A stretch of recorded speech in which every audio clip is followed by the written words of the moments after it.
A morte e a viagem até à imortalidade.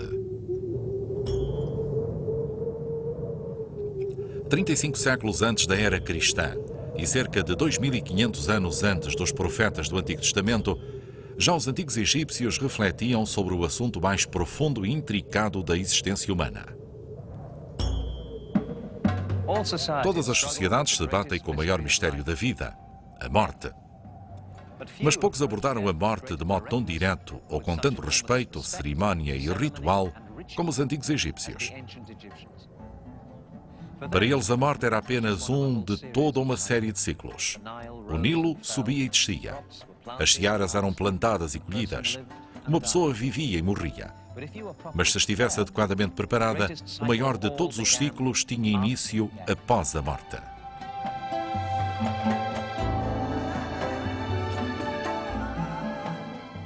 Desde o alvorecer da sua história que os egípcios acreditavam piamente no conceito de uma vida após a morte, numa existência que poderia prolongar-se por toda a eternidade. Para esses povos primitivos, a morte era apenas uma transição. No Antigo Egito, a morte estava sempre diante das pessoas. Para eles não era o grande fim que é para nós. Era apenas uma alteração de estado. E claro, continuariam a viver e que o seu espírito, a sua força vital, a sua personalidade conseguiriam transcender o trauma da própria morte e passar à vida seguinte.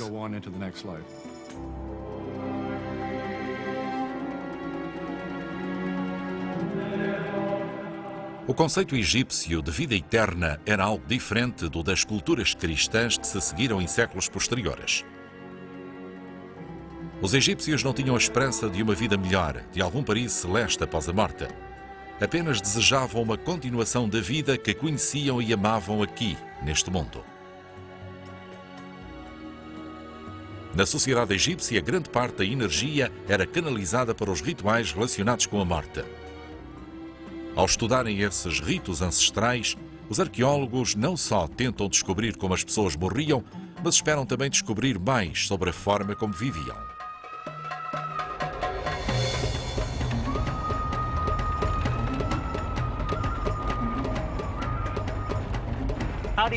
Como é que se lida com a morte? Essa é a velha questão. Os arqueólogos estão ainda a tentar descobrir qual era a resposta dos antigos egípcios. Seguimos o nosso caminho por entre alguns arrozais no delta do Nilo, a caminho de uma escavação que decorre num lugar funerário muito primitivo. É da época do Império Antigo, há 4500 anos. Aí Willem van Arlen, egiptólogo holandês, lidera uma escavação internacional. E se não partirmos um eixo pelo caminho, estamos quase a chegar.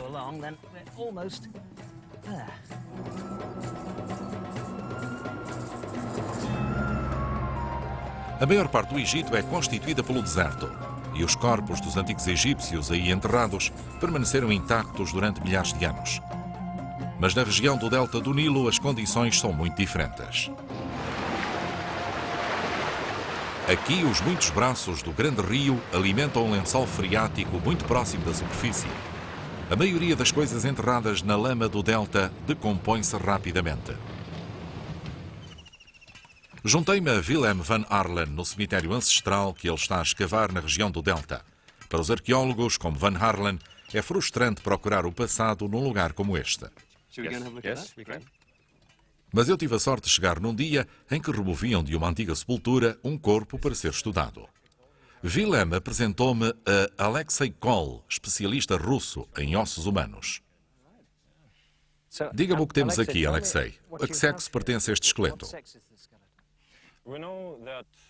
Sabemos que era um homem com idade compreendida entre os 25 e 35 anos e não observamos qualquer vestígio de doença nos seus ossos. Era então uma pessoa bastante saudável. Sim, bastante saudável. Temos aqui as pernas. E isto é a pelvis? Sim, pernas, pelvis. Podemos ver aqui os braços. E as costelas? Sim, costelas. E isto é o crânio? Sim, é o crânio e podemos ver aqui o maxilar. Está a ver? Vê-se perfeitamente. Com os dentes. E 13 contas. Quanto tempo tem este esqueleto? Com uma grande margem de erro, podemos dizer que é de 2500 a 2000 a.C. Portanto, tem entre 4000 e 4500 anos. Mas mesmo nesta rudimentar sepultura encontram-se ofrendas, o que sugere que mesmo nessa fase primitiva havia uma noção muito forte da vida após a morte e do lugar para onde essa pessoa iria depois de morrer. Absolutamente. Provavelmente estes recipientes continham alguma espécie de alimento. Em outras sepulturas encontramos espinhas de peixe neste tipo de recipiente. Portanto, é possível que lá tenham deixado peixe conservado em sal ou qualquer coisa assim. Hoje vai retirar os ossos e talvez os recipientes das ofrendas? Sim, e se quiser pode ajudar-nos tirando as contas, por exemplo. Ok, muito obrigado. A nenhum egípcio faltava a preparação para a vida que havia de se seguir. Este homem foi enviado para a eternidade com um colar. Eu consegui encontrar várias contas de pedra pertencentes a esse colar que serão guardadas para serem estudadas em mais pormenor. Aqui está mais uma. Como é que registram tudo isto? Vamos guardar esta com o número 3, pois há uma pequena no meio que ainda não tiramos. Depois colocamos-las em embalagens de película fotográfica, onde escrevemos o respectivo número. Assim podemos reconstruir a ordem exata. Devem ter milhares de embalagens de película. Sim, temos. São bastante úteis para as amostras dos pequenos achados. Por muito que Van Harlen e os seus colegas estejam a descobrir sobre este homem com 4000 anos, restará ainda muito por saber. Como se chamava? Como ganhava a vida? Teria família? Aquilo de que podemos ter a certeza é que ele tinha esperança de encontrar o caminho para a vida eterna.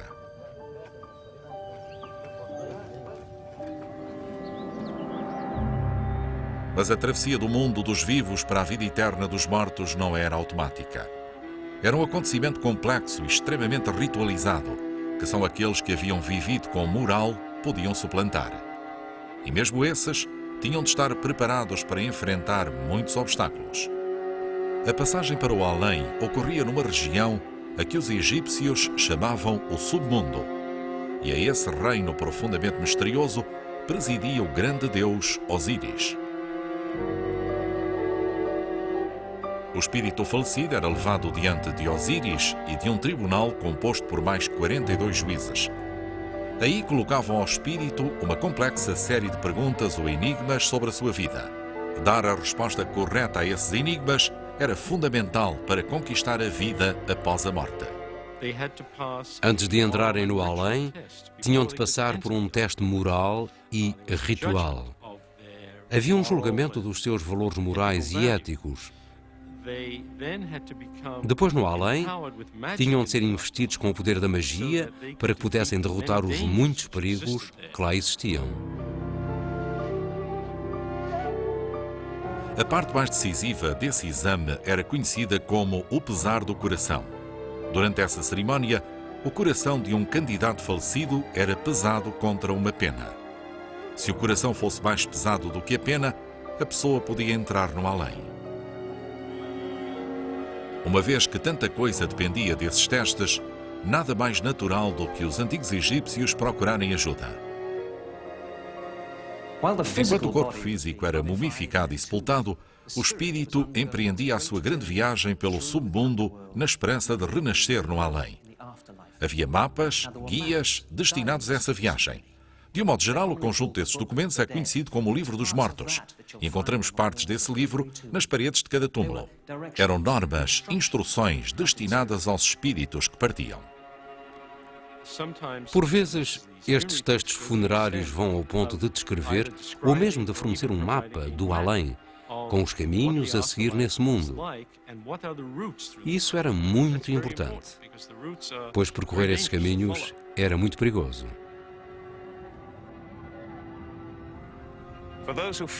Aqueles que falhavam no exaustivo exame de admissão no além esperavam-os o maior pesadelo de qualquer egípcio. Aqueles que eram considerados indignos eram lançados em poços infernais e torturados. Os que falhavam no teste iam servir de alimento à grande besta Amut, devorador dos mortos.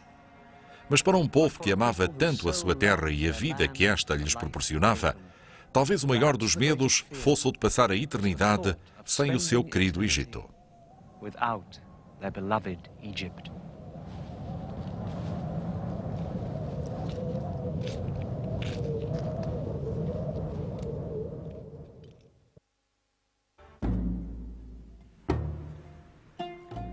Chamava-se Masaharta, era general do exército, subsacerdote de Amon-Ra e um dos filhos do faraó Pinedjan I. Sofria de fortes dores de cabeça. Temos algumas das cartas que escreveu ao seu médico a pedir uma cura. Bem, talvez esta não tenha resultado, embora ele tenha vivido até à idade relativamente avançada de 52 anos. No entanto, apesar de todos os pormenores que conhecemos sobre a sua vida, para os visitantes deste museu, ele é apenas uma múmia. Dos gregos e romanos aos argumentistas de Hollywood, nenhuma faceta da vida egípcia fascinou mais o mundo do que a mumificação. E este é um exemplo muito bem sucedido, o que significa que, na opinião do próprio Masaharta, ele continua vivo. Still alive.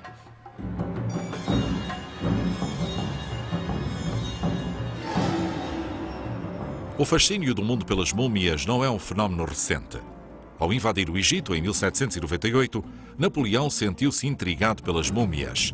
Os primeiros arqueólogos parecem ter ficado obcecados com a preservação destes cadáveres. Além do ouro, nada dominava mais os seus esforços do que a busca de múmias.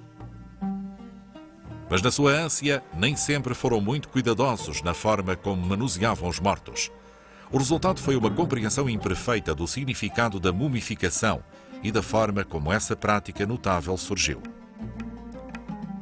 Os antigos egípcios acreditavam que o nosso amigo Masaharta apenas poderia continuar a viver se o seu corpo fosse conservado. Creio que o facto de eles se darem a todo este trabalho torna claro que o corpo em si iria ter alguma continuidade no além, que eles poderiam voltar a reabitar o seu corpo e que o seu corpo poderia retomar a forma de um ser vivo. Era fundamental que o espírito da pessoa falecida pudesse encontrar o seu corpo, que era a base ou o lar do espírito. O cadáver tinha de permanecer tão reconhecível quanto possível. Nos primeiros tempos da civilização egípcia, preservar o corpo fora relativamente fácil. Os mortos eram simplesmente sepultados em poços tumulares pouco profundos. A areia escaldante do deserto garantia que os tecidos do corpo secavam antes que o cadáver pudesse entrar em decomposição. Mas à medida que o Egito se tornava mais sofisticado, as pessoas começaram a desejar uma última morada que fosse mais do que um simples poço na areia. Por volta do ano de 3400 a.C., os egípcios da classe alta eram sepultados em túmulos acima do solo. Mas sem um leito de areia seca, os seus corpos decompunham-se. O que era preciso era um método de conservação mais eficaz, pois sem o corpo não haveria qualquer hipótese de uma vida após a morte. Foram precisos quase 1000 anos, mas o que veio a ser desenvolvido foi um complexo sistema de mumificação. Os métodos primitivos pouco mais implicavam do que envolver o corpo em linho e encobrir o linho com uma resina líquida. Mas à medida que o tempo passava, tornou-se evidente para os egípcios que, como em todos os organismos, os órgãos internos do corpo humano eram os primeiros a entrar em decomposição. Por volta da Quarta Dinastia, em 2600 a.C., começaram a remover esses órgãos e finalmente surgiram as verdadeiras múmias. Progressivamente, o processo foi se tornando mais sofisticado até atingir o auge no Império Novo, cerca de 1500 anos antes da Era Cristã. A criação de uma múmia começava pela evisceração. O cérebro saía aos bocadinhos pelo nariz. O estômago, os pulmões, o fígado e os intestinos eram retirados através de uma pequena incisão. Cada órgão era colocado num canopo especial como estes. Estes canopos eram depois colocados junto à múmia para que o espírito reconhecesse as suas partes sobressalentes. Nem toda a gente era mumificada da mesma forma. Tal como o comprador de um automóvel tem a escolher entre estofos de pele ou tecido, 6 ou 8 cilindros, no Antigo Egito as famílias dos mortos podiam escolher o tipo de múmia que desejavam. Tanto as classes mais altas como as mais baixas esperavam conservar o corpo da melhor maneira que lhes fosse possível, mas é claro que era uma questão financeira. As classes mais baixas nem sempre podiam pagar uma mumificação pormenorizada.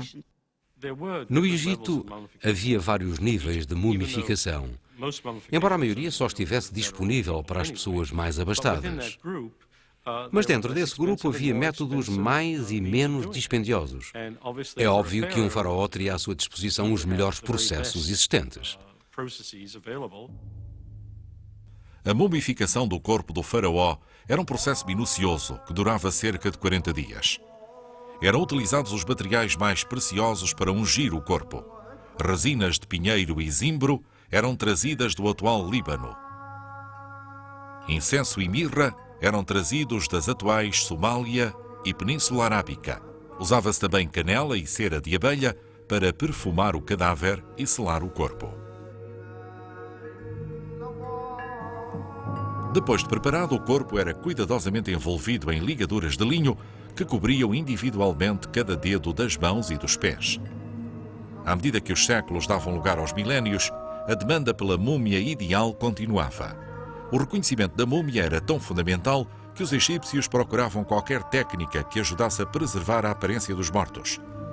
A característica facial mais evidente do grande faraó Ramsés II era o seu grande nariz aquilino.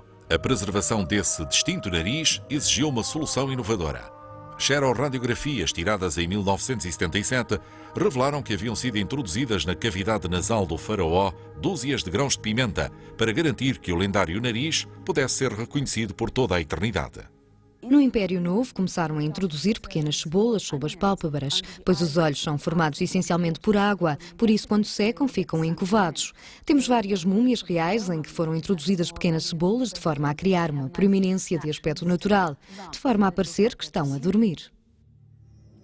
Os olhos eram também substituídos por pedras pintadas. Em várias alturas, usou-se serradura, palha, areia e líquenes para preencher ou moldar as feições, conferindo-lhes alguma semelhança ao seu aspecto em vida. Não sabemos muito sobre as pessoas que executavam o processo de embalsamamento dos mortos, mas sabemos que o envolvimento final da múmia em ligaduras era frequentemente desempenhado por sacerdotes que usavam máscaras do deus Anubis, a divindade responsável pela mumificação. Após concluído o envolvimento da múmia em ligaduras, esta era muitas vezes coberta por uma máscara funerária à semelhança do faraó. A mais famosa é a fabulosa máscara de ouro que cobriu o rosto do rei menino do Império Novo, Tutankhamon. A maioria dos especialistas concorda que quando o Império Romano conquistou a civilização egípcia, no século I a.C., os padrões da mumificação tinham mudado. Embora a prática continuasse a ser fundamental para os egípcios, frequentemente a qualidade do trabalho realizado pelos embalsamadores deixava muito a desejar. Na arqueologia há histórias de terror em que desembrulhamos o que parece ser uma múmia perfeitamente viável e depois acabamos por descobrir que, na verdade, se trata de partes de vários corpos que foram reunidos, apresentados à família, o Sr. X ou a Sra. Y, e entregues como corpo a sepultar. Portanto, parece que o embalsamamento se tornava frequentemente um processo bastante descuidado. O que nunca mudou foi a crença de que a múmia tinha de ser identificável para a pessoa falecida. Estes maravilhosos retratos dos mortos eram pintados em cartazes e colocados sobre o rosto das múmias. O estilo parece romano, mas na verdade trata-se de rostos de egípcios. Eles contemplam as eras na esperança de que lhes seja concedido o desejo de passarem a eternidade com os seus deuses.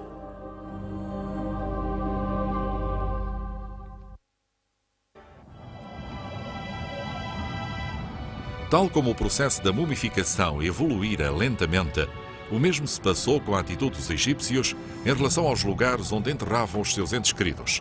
Os primeiros egípcios haviam sido enterrados na areia. No tempo dos primeiros faraós, o conceito da morte e do além havia se tornado mais sofisticado, e os egípcios começaram a procurar melhores formas de sepultarem os mortos. Mais de 3.000 anos antes da era cristã, a atitude dos egípcios em relação às sepulturas começou a mudar. Os simples poços na areia deixaram de ser vistos como adequados. O que era necessário era um lar mais permanente e substancial para os mortos. Uma estrutura com espaço para todas as coisas de que o morto precisaria na sua longa viagem pelo além. E um espaço para oferendas e alimentos para que pudesse saciar-se. Os túmulos desenvolvidos são hoje conhecidos como mastabas. Eram estruturas simples e retangulares com uma única câmara funerária. Os grupos de mastabas transformaram-se nas cidades dos mortos. À medida que as práticas funerárias se tornavam mais complexas, o mesmo se passava com os mastabas. Os egípcios acreditavam que enquanto fosse prestada homenagem ao morto e enquanto o seu nome fosse pronunciado, essa pessoa continuaria viva. Aos mastabas foram acrescentadas câmaras independentes, onde os amigos e entes queridos podiam prestar homenagem ao falecido e oferecer orações em seu nome. Para os egípcios, o espírito do morto regressava frequentemente ao corpo para descansar e se restabelecer. Por isso eram levados alimentos, água e até vinho para uma mastaba, para que o morto desfrutasse desses elementos. Foram construídos aqui centenas de mastabas no Planalto de Gizé. Em toda a nossa volta, encontram-se sepultados os altos oficiais e os membros das cortes dos faraós. A maioria destes túmulos foi escavada na década de 30 do século XX, mas alguns permaneceram ocultos. A doutora Anne Ross, da Universidade de Howard, lidera uma equipa que explora todo este conjunto de mastabas. Estão a tentar descobrir os túmulos que faltam e saber mais sobre as práticas funerárias do Império Antigo. Os mastabas, como este em que eu estou sentada, foram construídos no período do Império Antigo e até antes como uma espécie de montes artificiais destinados a cobrir o corpo do morto. Nós voltamos a alguns túmulos escavados no final da década de 30 do século XX e estamos a observá-los mais atentamente para encontrar vestígios da atividade das pessoas que os construíram, dos seus proprietários, das pessoas que aqui trabalharam como sacerdotes e das pessoas que visitaram o local como turistas para reconstruirmos a vida no cemitério. Então este é um dos mastabas que estão a escavar de novo. Não, este não. Aquele ali. O Brad passou alguns dias a limpar o sítio onde este mastaba ruíra por cima deste e assim começou a limpar a superfície. Começou por encontrar uma câmara funerária e depois mais outra. E são invulgares, pois não parecem ter postes por cima. Ainda não percebemos como é que lá entravam. Na verdade, podem ter sepultado o corpo e construído uma mastaba por cima. Brad, tem estado ocupado, é? Diga-me o que encontrou aqui. Quando abrimos a câmara, encontramos uma calote craniana. Por isso ficámos a saber que tinha havido aqui um enterro. Aparentemente trata-se de uma mulher bastante jovem, com cerca de 18 anos. Percebe-se que os ossos ainda não se tinham fundido completamente. E é claro que os ossos mudam à medida que crescemos. Esta sepultura é apenas uma das duas que julgámos ter neste túmulo. Quando procurámos o poço, encontramos uma segunda sepultura, que estás pronto para abrir, não é? Sim, acho que sim. Este corpo já foi parcialmente desenterrado, mas provavelmente no outro local temos uma sepultura completa. É extraordinário. Podemos ver? Alison, temos outro corpo para ti. Vê alguma coisa lá embaixo? Vejo um crânio e talvez uma tíbia ou um osso da perna. Sim, é um osso da perna. O que vão fazer agora para desenterrarem este esqueleto? Bem, vamos ter de varrer muito, com cuidado, para não movermos os ossos. O problema destas sepulturas, como já repararam, é que o espaço é muito reduzido. Parece já ter sido mexida. Possivelmente é uma mulher. Os ossos são bastante pequenos, não há dúvida de que é um adulto. Muito bem, vamos ter de desenterrá-lo e descobrir o que é, quem é. Fantástico, temos mais um corpo. Na verdade, desenterrar corpos é algo de assustador porque eles são pessoas. E não podemos esquecer que são pessoas e tentamos tratá-los com muito respeito. Encontramos um corpo com as mãos aninhadas debaixo da cabeça, repousando sobre uma pequena almofada de pedra. É como se isso nos dissesse algo acerca da sua personalidade. E há uma verdadeira sensação de ligação a estas pessoas ancestrais que foram sepultadas nestes túmulos. Isto é o crânio de uma mulher que morreu há cerca de 4.400 anos. Tinha entre 30 e 39 anos, provavelmente cerca de 35. Morrer com essa idade não era invulgar. Ela tem-se revelado algo interessante. Tem um abscesso dentário e podemos ver aqui o abscesso no seu primeiro molar esquerdo. E podemos ver estes dois orifícios. Provavelmente era muito doloroso e é possível que estivesse relacionado com a sua morte. É possível morrer de um abscesso não tratado. Os egípcios tinham uma taxa muito elevada de desgaste dentário, pois usavam mós de pedra para moer os cereais, o que fazia com que a sua farinha tivesse imensas partículas de pedra. Havia também muito pó no ambiente. Podemos imaginar que passar uma vida inteira a comer pão feito dessa forma seria como mastigar lixa. Através do seu trabalho, Anne Ross e os seus colegas poderão estar a oferecer aos povos ancestrais que estudam a vida eterna que eles tanto desejavam. Ao estudá-los e ao descobrirmos algo sobre as suas vidas, esperamos contribuir para que vivam mais tempo, pois os antigos egípcios acreditavam que parte da sua alma era aquilo que os outros pensavam deles. Ao estabelecermos estas ligações humanas, esperamos redimir qualquer desrespeito que possamos demonstrar para com os seus ossos. Os ossos existentes nestes mastabas de Gizé pertenciam a pessoas comuns da classe média. Mas mesmo para os faraós, a morte acabava por chegar. Os egípcios acreditavam que quando o seu rei falecia, ia juntar-se ao grande deus Ra para transportar o sol pelos céus num barco celestial por toda a eternidade. Para garantir que os faraós tivessem à sua disposição uma embarcação para essa importante viagem, por vezes eram enterrados barcos como este junto dos túmulos reais. À primeira vista, este parecia um lugar improvável para encontrar um desses barcos reais, quanto mais uma frota inteira. Estas paredes gigantescas são quase tudo o que resta de um vasto complexo de templos mortuários. Foram construídos no deserto, perto da ancestral cidade de Abido, em homenagem aos reis mortos que governaram o Egito há quase 5.000 anos. Foi aqui que, em 1991, o Dr. David O'Connor, do Instituto de Belas Artes da Universidade de Nova Iorque, efetuou uma espantosa descoberta.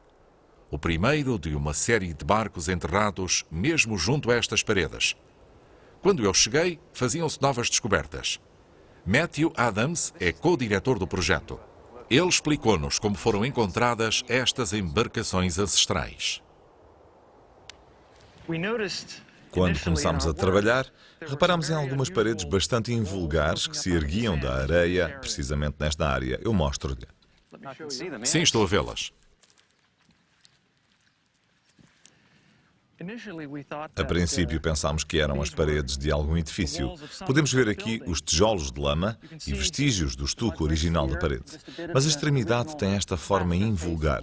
Temos aqui uma extremidade curva e arredondada.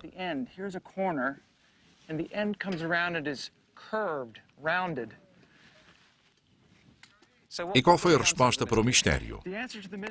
A resposta é que estas paredes continham ou foram construídas para conter barcos de madeira, que eram colocados num pequeno poço. Depois o exterior era revestido de tijolos. Cada um dos barcos que se encontram no interior destas estruturas está cheio de tijolos de lama. E depois todo o conjunto era rematado com uma bela camada de lama.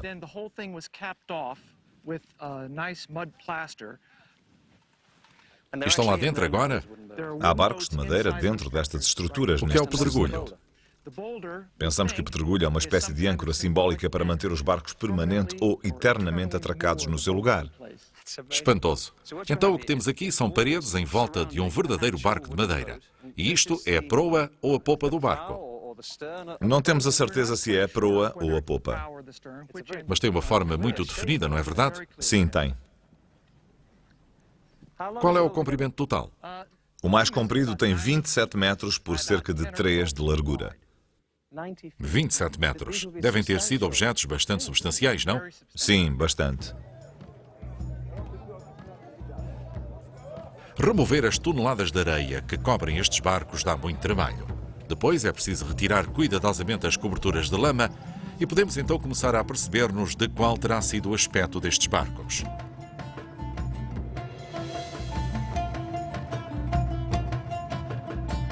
À medida que a areia é varrida, torna-se possível revelar cuidadosamente as tábuas das longas e esguias embarcações aqui colocadas há quase 5.000 anos. Uau! Vejam só. Aqui podemos ver algumas das tábuas longitudinais que se estendiam ao longo do barco. Podemos ver os espaços entre elas. Estas tábuas parecem bastante espessas. É verdade, têm entre 5 e 7 centímetros de espessura e ainda não temos a certeza de qual era o comprimento, ainda não desenterramos o suficiente. Que madeira é esta? Parece ser madeira de cedro do atual Líbano. A 1.600 km de distância. Exatamente. Isto deveria ser o fundo do casco. E depois o casco subia. O que é isto? É a madeira que eles deixavam ao lado do casco. E estes orifícios foram causados por insetos? Não, esses orifícios foram escavados na madeira quando o barco foi construído para as amarras que uniam as tábuas. Essas amarras passavam por aqui. Temos aqui um conjunto e aqui outro. Debbie, o que é que está a fazer exatamente? O que é que está a usar para conservar essa madeira? Bem, depois de expormos a madeira, fortalecemos-la imediatamente através de uma resina acrílica. E isto ajuda a conservá-la, a impedir que seque ainda mais. O que é isso aí no flanco? No flanco temos um pigmento amarelo. Podemos vê-lo aqui. Então este barco deverá ter sido pintado, como os que vemos em todos os relevos tumulares. Exatamente. E o que vão fazer agora com isto? Bem, quando acabarmos de fortalecer a madeira, pretendemos retirar as peças uma a uma para as estudarmos com mais pormenor. Mas há 12 barcos como este. Sim, por enquanto lidamos apenas com este, e durante muitos anos pensávamos que só havia 12. Mas há apenas alguns dias tivemos uma surpresa. Eu mostro-lhe.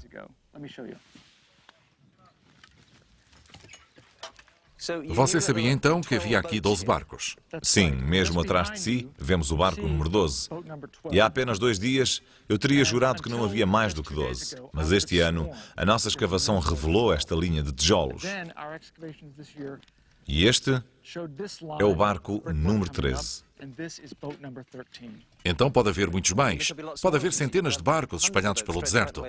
É possível. Então o que temos aqui é uma marina ancestral, não é verdade? Uma frota real atracada no deserto. Os segredos do Egito ainda estão a ser revelados. Pouco depois de eu ter partido de Abido, foi encontrado um 14º barco. Juntos, eles são os mais antigos do mundo. Esta frota de barcos reais que Matthew Adams e os seus colegas tentam preservar foi enterrada perto dos mastabas dos primeiros reis. Após séculos de utilização do simples mastaba, os hábitos funerários haviam se tornado mais complexos. No ano de 2700 a.C., os reis do Egito estavam prontos para construir túmulos a uma escala ainda maior.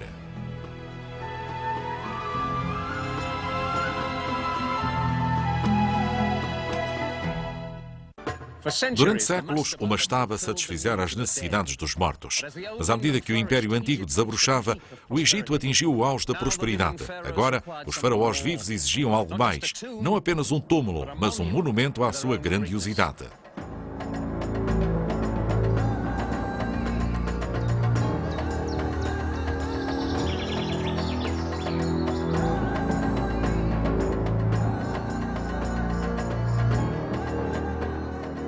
Cerca de 2.600 anos antes da era cristã, os faraós egípcios criaram os mais grandiosos túmulos que o mundo alguma vez conheceu.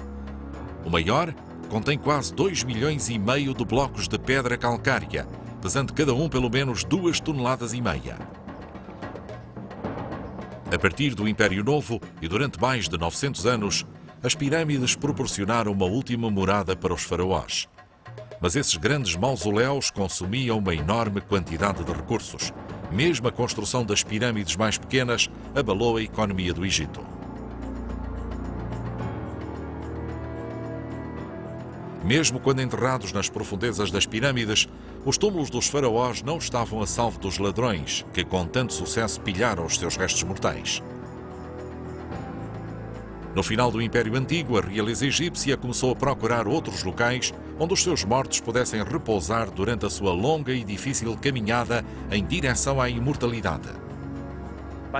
No início do Império Novo, por volta do ano de 1570 a.C., a observância religiosa mudou. Ao mesmo tempo, tornou-se evidente que os mastabas, mesmo as grandes pirâmides, não estariam protegidos da destruição trazida pelos ladrões de sepulturas. Por isso, os governantes do Egito começaram a procurar um lugar mais seguro para os túmulos do seu chefe supremo.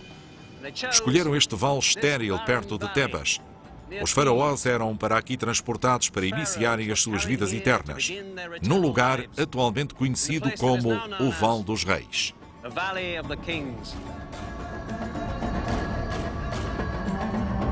O isolamento do longínquo vale parecia proporcionar a proteção necessária.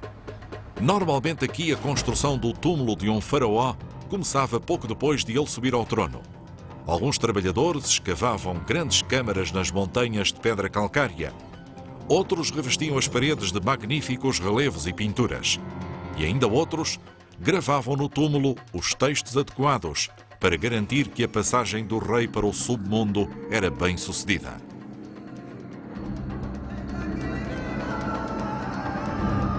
Textos ancestrais revelam que, quando chegava a notícia da morte do rei, a decoração final e sofisticados adornos eram apressadamente acrescentados ao túmulo que o esperava.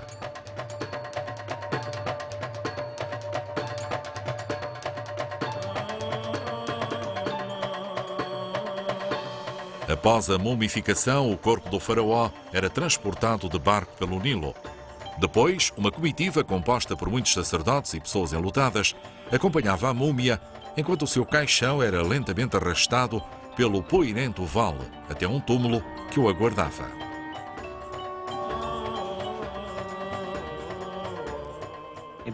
Eram precisos muitos dias de rituais e cerimónias para trazer o corpo mumificado do faraó das margens do Nilo até à entrada do túmulo. Desde o dia da morte do faraó, haveria uma frenética atividade para se preparar este lugar. E agora, finalmente, começava o último ato da vida do rei. O odor a incenso e o som dos cânticos encheriam o ar. Os sacerdotes conduziriam o cortejo até ao interior do túmulo, seguidos pela família real enlutada.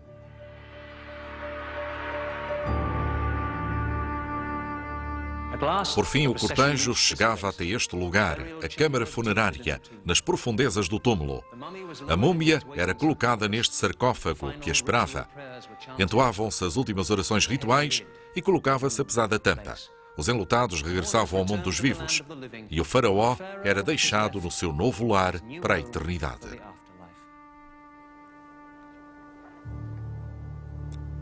Durante mais de 5 séculos, os faraós do Império Novo, sepultados neste vale, haviam governado o Egito no auge da sua grandeza e influência. Mas 1000 anos antes da era cristã, o poder do Egito e dos seus reis começou a esmorecer. No Próximo Oriente, outras culturas mais fortes ocuparam o lugar de poder que cabia ao Egito e, por fim, ocuparam o seu território. Os persas, os helénicos e, por fim, os romanos passaram a controlar a terra dos faraós. Surpreendentemente, nenhum desses invasores impôs a sua religião. Os egípcios continuaram a venerar os antigos deuses e a atitude em relação à morte permaneceu notavelmente inalterada. Um facto ilustrado de forma dramática por uma recente descoberta.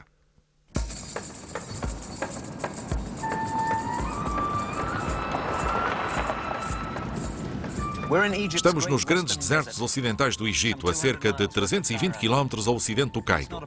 Não é lugar para se ter um furo num pneu. Estão mais de 37 graus. Ao conduzirmos por aqui, parece impossível acreditar que entre este lugar e a fronteira com o Líbano haja algo além de calor e montes de pedras e areia. Mas não é bem assim. Há certos locais em que as depressões no solo do deserto permitem explorar vastas reservas de água.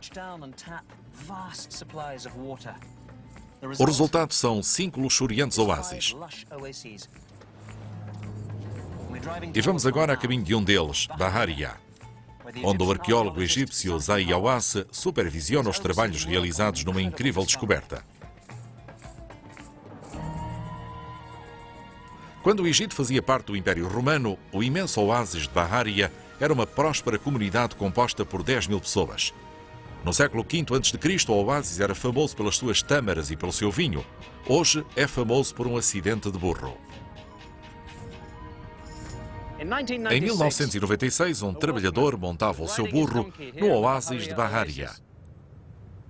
Subitamente, a pata do animal furou a crosta do solo do deserto. Havia um buraco. O trabalhador espreitou e viu múmias, muitas múmias.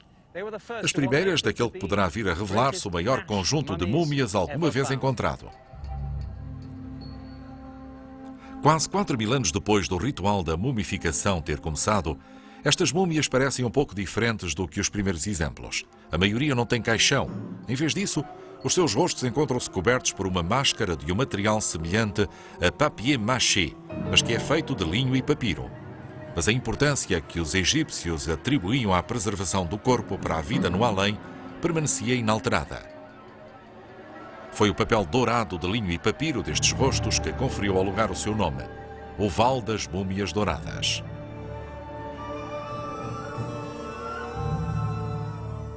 O Dr. Zahi Hawass, do Conselho Supremo de Antiguidades do Egito, é o responsável pela escavação destes túmulos. Ele proporcionou-me uma visita guiada pelo trabalho desenvolvido até agora. Que túmulo é este, doutor? É o túmulo mais recentemente descoberto aqui, no Val das Múmias Douradas. Só neste túmulo descobrimos 41 múmias. É um número de múmias espantoso. Nunca vi tanta múmia. Sim, mas o que é interessante é que, se observarmos as múmias, vemos que há pelo menos 3 tipos diferentes. Se olhar para aquela, verá que tem o rosto coberto de ouro. E esta múmia foi apenas e completamente envolvida em linho. É lindo, não é? A forma como isto foi feito. Sim, é. E esta múmia encontra-se revestida de papel feito de linho e papiro. E aqui podemos ver as cenas dos deuses e das deusas. E veja esta criança. Levámos uma criança como esta para ser radiografada. Creio que podemos dizer que esta criança teria no máximo 2 anos de idade. É lindo. Pois é. E estão em muito boas condições. É por isso que eu digo que é errado afirmar que no período romano a mumificação se deteriorou. Isso não é verdade. Estão em muito boas condições e creio que esta múmia no meio poderia ser o chefe da família. Ah, é por isso que está no meio. Podia ser o chefe de família, pois o seu leito encontra-se no centro da divisão e colocaram-no numa espécie de nível superior. É por isso que eu creio que ele era o chefe de toda a família. É muito comovente toda uma família ser sepultada junta. Passa-se o mesmo nos outros túmulos? Todas as múmias são diferentes e cada múmia conta uma história sobre essa pessoa. Vamos.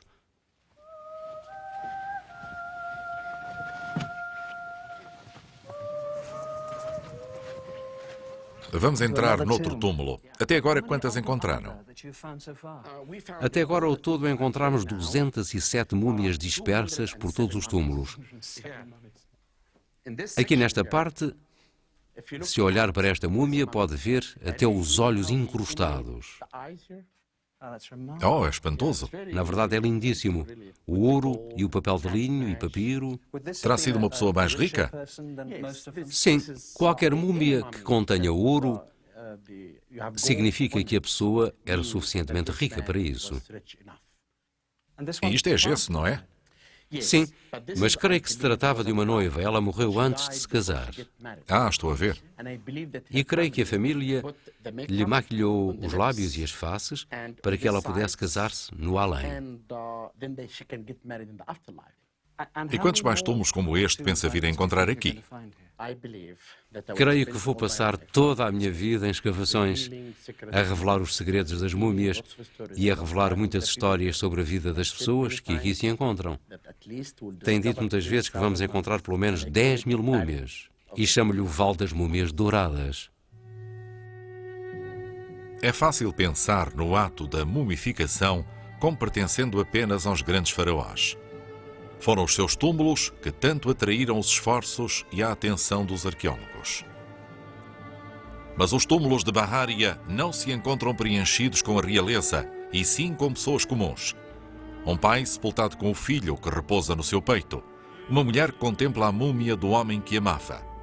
Elas lembram-nos que os cidadãos médios do Antigo Egito também procuravam iludir a corrupção do corpo trazida pela morte.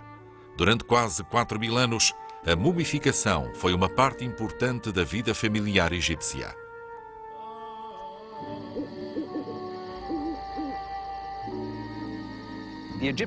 A dor da família egípcia perante a morte de um ente querido era tão real como seria a nossa. E mesmo enquanto choravam, sabiam que nesse preciso momento o falecido se esforçava por sobreviver na sua grande viagem pelo submundo. Entretanto, a família tinha de dedicar-se a uma longa série de rituais e celebrações. O próprio corpo tinha de ser mumificado para receber o espírito após a morte. Para todas as famílias, isso implicava um enorme esforço e despesa. Por que o faziam? Não se tratava de uma obsessão mórbida. Faziam-no por se preocuparem tanto. A mumificação era um enorme ato de amor. Eles acreditavam plenamente que a morte não era o fim da vida, e sim o início da eternidade.